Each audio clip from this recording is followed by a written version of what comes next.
Francesca queria um bebê. Já queria havia algum tempo, mas só alguns meses antes fora capaz de admitir para si mesma, de enfim colocar em palavras o desejo que parecia acompanhá-la onde quer que fosse. Começara de forma inocente, com uma pequena pontada no coração após ler uma carta que Kate, esposa do irmão, lhe enviara, contando várias novidades sobre sua filhinha Charlotte, prestes a fazer 2 anos e já incorrigível. Mas a pontada crescera, se transformara em algo mais próximo à dor, quando a irmã, Daphne, chegara à Escócia para uma visita com os 4 filhos a reboque. Não ocorrera a Francesca como uma penca de crianças podia transformar um lar por completo. Os pequenos Hastings haviam alterado a verdadeira essência de Kilmartin, preenchendo-a com vida e alegria, que Francesca se deu conta, infelizmente, estavam ausentes havia anos. Então, quando eles se foram, o silêncio reinou, mas não a paz. Apenas o vazio.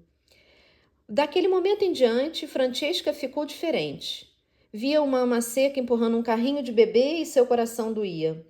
Observava um coelho atravessando saltitante o jardim e não podia deixar de pensar que devia estar mostrando o animalzinho para outra pessoa, para uma criança. Viajou para Kent a fim de passar o Natal com a família, mas quando a noite caía e todos os sobrinhos estavam na cama, sentia-se só. Só conseguia pensar que a vida a estava deixando para trás e que, se não fizesse algo logo, morreria daquela forma, sozinha. Não infeliz, não era infeliz. Por mais estranho que fosse, acostumara-se à viuvez. Encontrara um padrão confortável e satisfatório para a sua vida. Era algo que jamais teria imaginável possível durante os terríveis meses que se seguiram à morte de John, mas conseguira encontrar um lugar para si no mundo. E com isso, alcançara alguma paz. Gostava da sua vida como condessa de Kilmartin. Michael não se casara, portanto ela conservara os deveres do título. Adorava Kilmartin e administrava a propriedade sem a menor interferência do novo conde. A instrução dele, ao deixar o país 4 anos antes, fora que ela deveria cuidar do condado da forma que lhe conviesse. E uma vez passado o choque da sua partida, Francesca se dera conta de que aquele havia sido o maior presente que ele poderia ter lhe dado. Aquilo lhe dera algo para fazer, algo pelo qual trabalhar, um motivo para deixar de olhar para o teto. Tinha amigos e família, tanto Stirlings quanto Bridgertons, e levava uma vida plena na Escócia e em Londres, onde passava vários meses ao ano. De maneira que deveria ser feliz. E era, em grande parte. Só queria um bebê. Levara algum tempo para admitir isso a si mesma. Era um desejo que lhe parecia um tanto desleal para com John. O bebê não seria dele, afinal. E mesmo agora, 4 anos após sua morte, era difícil imaginar uma criança sem os traços dele no rostinho. Além de isso significar que precisaria se casar de novo, teria de mudar de nome e jurar... Meu Deus, a pontuação é assim... Meu Deus do céu. Vamos lá. Além disso significar que precisaria se casar de novo. Teria de mudar de nome e jurar ser fiel a outro homem, prometer amá-lo e ser-lhe leal. E, embora pensar nisso já não lhe causasse sofrimento, bem, era estranho. Mas ela supunha haver certas coisas na vida que uma mulher simplesmente precisava superar. Então, num dia frio de fevereiro, enquanto olhava pela janela de Kilmartin e observava a neve envolver aos poucos os galhos das árvores como em um manto, Francesca se deu conta de que aquela era uma delas. Havia muitos sentimentos a temer na vida, mas a estranheza não deveria ser um deles. Assim decidiu fazer as malas e viajar para Londres um pouco mais cedo naquele ano. Costumava passar a temporada na cidade, durante a qual saía com a família, fazia compras, frequentava saraus e ia a peças de teatro. Em resumo, fazia tudo o que não podia fazer no interior da Escócia. Mas aquela temporada seria diferente. Para início de conversa, precisava de um novo guarda-roupa. Já deixara o luto havia algum tempo, mas ainda não tinha se livrado dos tons de cinza e lilás do meio-luto, e não dera devida atenção à moda que uma mulher de sua posição deveria dar. Chegara a hora de usar azul. Um brilhante, belo azul centáurea. Tinha sido sua cor favorita anos antes, e ela fora vaidosa o bastante para usá-la esperando que as pessoas comentassem quanto combinava com seus olhos. Ela compraria vestidos azuis e sim, rosa, amarelos também. Talvez algo em seu coração estremeceu diante da ideia. Carmim. Agora não era mais uma mulher solteira. Era uma viúva que podia ser considerada um bom partido. E, portanto, as regras eram diferentes. Embora as aspirações fossem as mesmas. De novo a pontuação. Meu Deus do céu. Estava a caminho de Londres para encontrar um marido. Já fazia muito tempo. Michael sabia que já passara da hora de voltar à Grã-Bretanha, mas acabara protelando a decisão sem a menor dificuldade.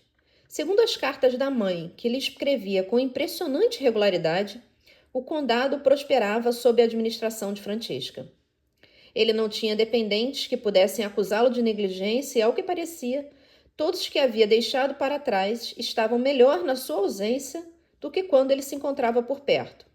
Assim, não havia por que se sentir culpado. Mas um homem não podia fugir do destino por muito tempo. E ao completar seu terceiro ano nos trópicos, tinha de admitir que a novidade de uma vida exótica se desgastara. E, para ser completamente franco, estava ficando um pouco cansado do clima. A Índia lhe dera um objetivo, uma vida além das duas coisas nas quais sempre se destacara: guerrear e se divertir. Embarcaram num navio sem levar nada além do nome de um amigo que fazia parte do exército e que se mudara para Madras 3 anos antes. No espaço de um mês, obteve uma posição no governo e se viu tomando decisões importantes, implementando leis e políticas que de fato mudavam a vida das pessoas. Pela primeira vez, Michael compreendeu por que John fora tão apaixonado por seu trabalho no parlamento britânico. Mas a Índia não o fizera feliz. Dera-lhe alguma paz, o que parecia um tanto paradoxal, considerando que nos últimos anos ele quase morrera 3 vezes, ou 4 se contasse o incidente com uma princesa indiana de faca em punho. Michael ainda afirmava que poderia tê-la desarmado sem se machucar, embora tivesse de admitir que a moça trazia uma luz homicida no olhar. Desde então, aprendera que jamais se deve subestimar uma mulher que acredita ter sido, por mais enganada que esteja, desprezada. Deixando de lado os episódios que colocaram sua vida em risco, o tempo passado na Índia lhe proporcionara certo equilíbrio. Ele, enfim, fizera alguma coisa por si mesmo. Finalmente, fizera algo de si. Mas, acima de tudo, a Índia lhe dera paz, porque não precisava viver com a consciência de que Francesca se encontrava a apenas uma esquina de distância. A vida não era necessariamente melhor com milhares de quilômetros entre ele e Francesca, mas, sem dúvida, era mais fácil. Já passara da hora, no entanto, de enfrentar as dificuldades da proximidade dela. Assim, Michael juntou seus pertences, informou o camareiro, que se viu bastante aliviado, de que voltariam para a Inglaterra, reservou uma luxuosa suíte a bordo do Princess Amelia e zarpou para casa. Teria de enfrentá-la, isso estava claro, não haveria escapatória.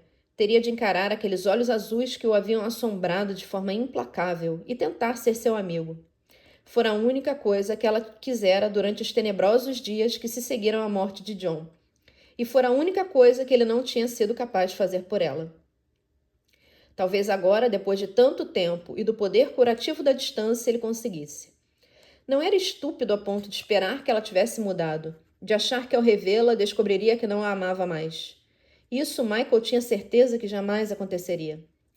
Mas ele, enfim, se acostumara a ouvir a expressão Conde de Kilmartin sem olhar por cima do ombro à procura do primo. Então, talvez agora, com a dor um pouco mais distante, pudesse estar ao lado de Francesca como amigo, sem a sensação de ser um ladrão planejando roubar aquilo que cobiçara por tanto tempo. Também esperava que ela tivesse prosseguido com a própria vida e não lhe pedisse que cumprisse os deveres de John de todas as formas, exceto uma. De qualquer modo, estava satisfeito por seu desembarque em Londres estar previsto para março. Cedo demais para Francesca já ter chegado para a temporada. Era um homem corajoso, provara isso diversas vezes dentro e fora do campo de batalha. Mas também era sincero o bastante para admitir que a perspectiva de se ver diante dela era apavorante, como nenhum campo de guerra francês ou tigre faminto jamais seriam. Quem sabe, se tivesse sorte, ela decidiria não ir para Londres naquela temporada. Que dádiva seria! Estava escuro e ela não conseguia dormir. A casa estava terrivelmente fria, e o pior de tudo era que a culpa era toda sua. Ora, é claro que não com relação à escuridão. Não podia se culpar por isso. A noite era a noite, afinal, e ela não tinha controle sobre o pôr do sol. Mas era sim culpada pelo fato de a criadagem não ter se preparado para sua chegada. Esquecera de mandar avisar que planejava estar em Londres um mês antes do usual. E como resultado, a casa Kilmartin ainda estava funcionando com equipe mínima e o estoque de carvão e de velas de cera de abelha estava perigosamente baixo. Tudo ficaria melhor no dia seguinte, depois que a governanta e o mordomo fossem às pressas até as lojas da Bond Street. Mas por hora, Francesca estava batendo o queixo na cama. Fora um dia terrivelmente frio, com um vento ruidoso que o tornara ainda mais frio do que seria normal para o início de março. A governanta tentara transferir todo o carvão disponível para a lareira de Francesca, mas, condessa ou não, ela não podia permitir que os outros cômodos da casa congelassem por sua causa. Além do mais, o quarto dela era imenso e sempre fora difícil aquecê-lo de forma adequada, a não ser que o resto da casa estivesse igualmente quente. A biblioteca era isso. Era pequena e aconchegante, e se Francesca fechasse a porta, a lareira acesa manteria o aposento agradável e aquecido. Sem contar que havia um divã no qual ela poderia se deitar. Era diminuto, mas pensando bem, ela também o era, e não poderia ser pior do que morrer congelada no próprio quarto.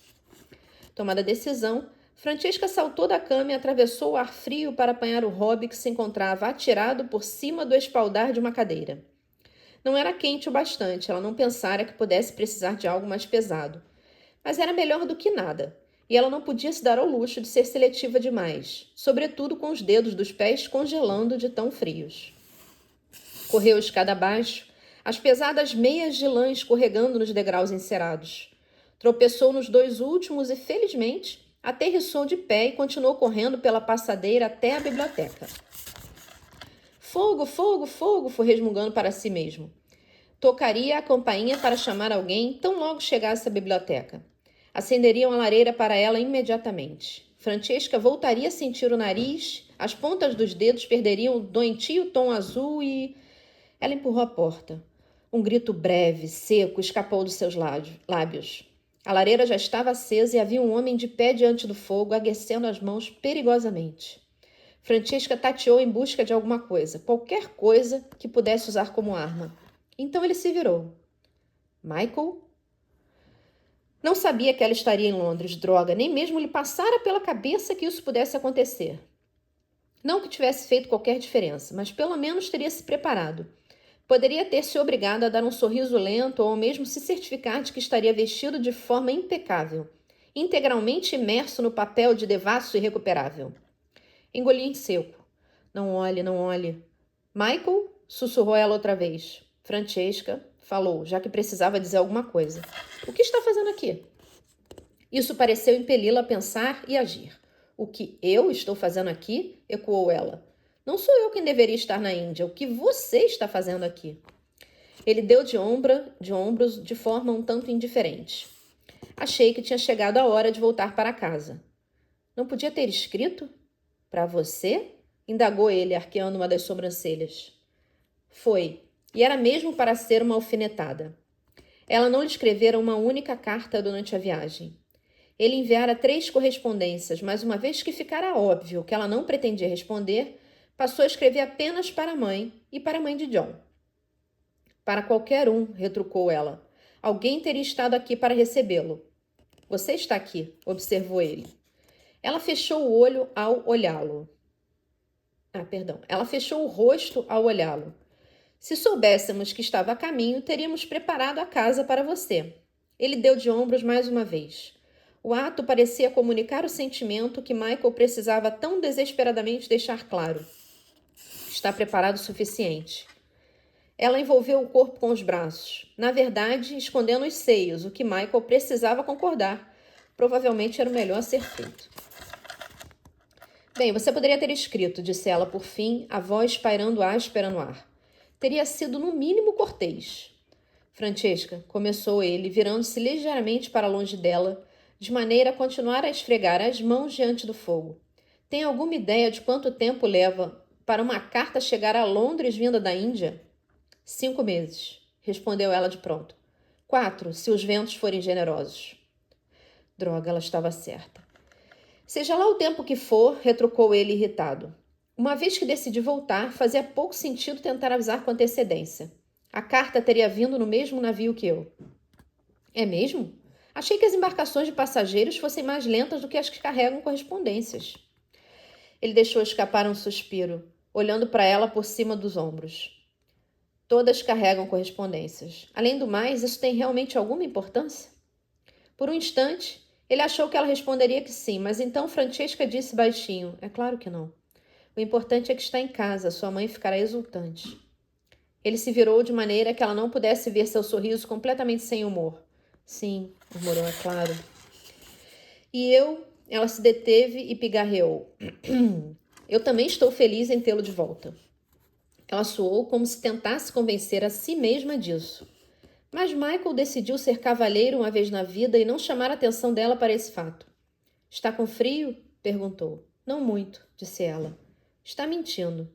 Só um pouco. Ele deu um passo para o lado, abrindo espaço para ela em frente à lareira.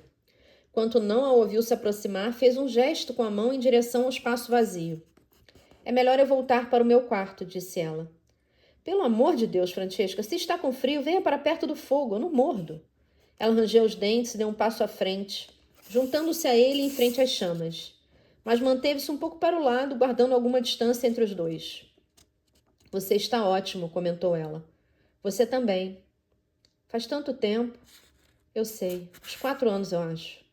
Francesca engoliu em seco, desejando que aquilo não fosse tão difícil. Ora, pelo amor de Deus, aquele era Michael. Não era para ser difícil.